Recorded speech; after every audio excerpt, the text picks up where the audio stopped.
What is up, guys? Eric here from Real Film Reviews, bringing you another movie review, this time for the new Brad Pitt film, Allied. Allied is directed by Robert Zemeckis of Forrest Gump fame and stars Brad Pitt and Marion Cotillard, and is the story of two agents during World War II who were forced to work together on a mission against the Nazis, and during this mission they happen to fall in love with each other. And then after this, their story continues and goes, and I don't really want to spoil anything because this movie does have twists and turns throughout the plot that happen much later in the film than you would expect. At heart, this movie is a thriller. It's about two spies that are together and they have difficult missions that they have to handle throughout this film that would be tough on a moral standpoint as to what you should and shouldn't do in that situation. And I think the suspense in this movie really works. There's a lot of sequences in this film that involve these two characters being put in a place that requires espionage skills like lying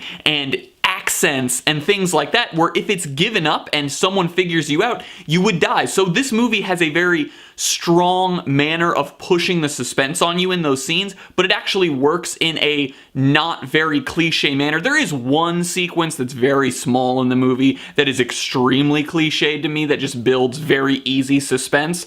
But other than that one scene, I thought all of the other sequences that build suspense did it in a very good way. Cotillard and Pitt both give very good performances. This is one of Pitt's better performances in recent years, although I honestly think that he's kind of been on a uphill since he did Inglourious Basterds. He's had that and Moneyball and Fury and now this film, and I really have enjoyed him in all of those movies, and I enjoyed him in this film. And Cotillard, of course, is great. She's never really been bad in a movie. She's just a phenomenal actress. And then Robert Zemeckis as a director, I thought did a pretty solid job with this film. The one main issue I have with this movie is its god-awful green screen and CGI that is just constantly found throughout this film in simple things that you don't need CGI to do, but it's mostly just sort of maybe laziness or later they decided to add it, but it's simple things that I felt like you could accomplish if you just decided to spend a little bit of money on the budget rather than pushing that towards the CGI budget. The story is interesting. I feel like during World War II,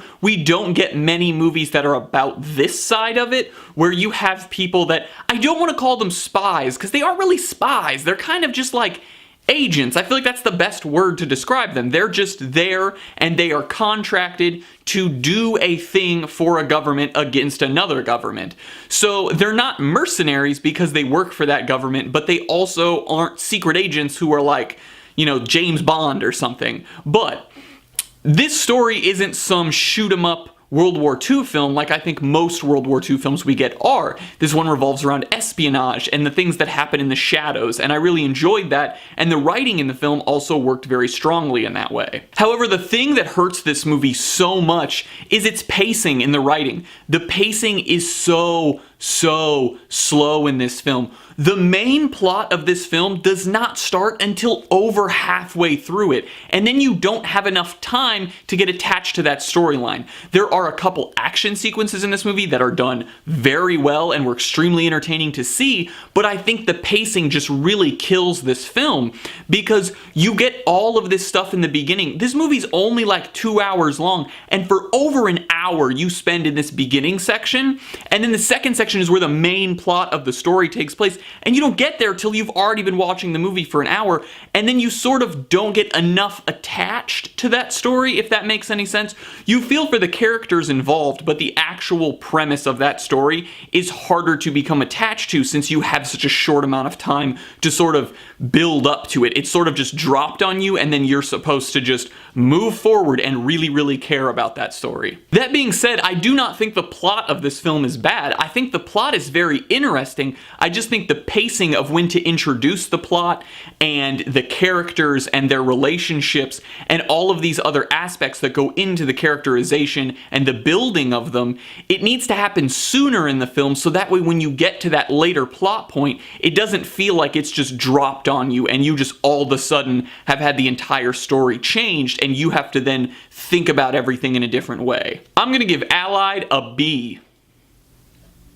I enjoyed this not just being some shoot-'em-up World War II movie, but I do think the pacing really hurts this film. But if you like espionage, if you like romance films even, I would say give this movie a chance. It's interesting. I think the rated R rating could have very easily been knocked away and it could have been PG-13, but for some reason they decided to stick with that. But as a whole, I did find this movie interesting and I thought it told a cool story. I just think the pacing and the green screen and CGI really hurt this film. Well guys, I hope you enjoyed this review. I know it's late. I also have my Fantastic Beasts and my Moana reviews coming out, but I know they're late. I had a great Thanksgiving. I hope you had a great Thanksgiving too. I will also have my new Netflix video out for December this Sunday, so please check that out. As always guys, I'm Eric. If you enjoyed this video, please do like, subscribe, comment down below what you thought of Allied, share everything we do here on Real Film Reviews, and I hope to see you guys later.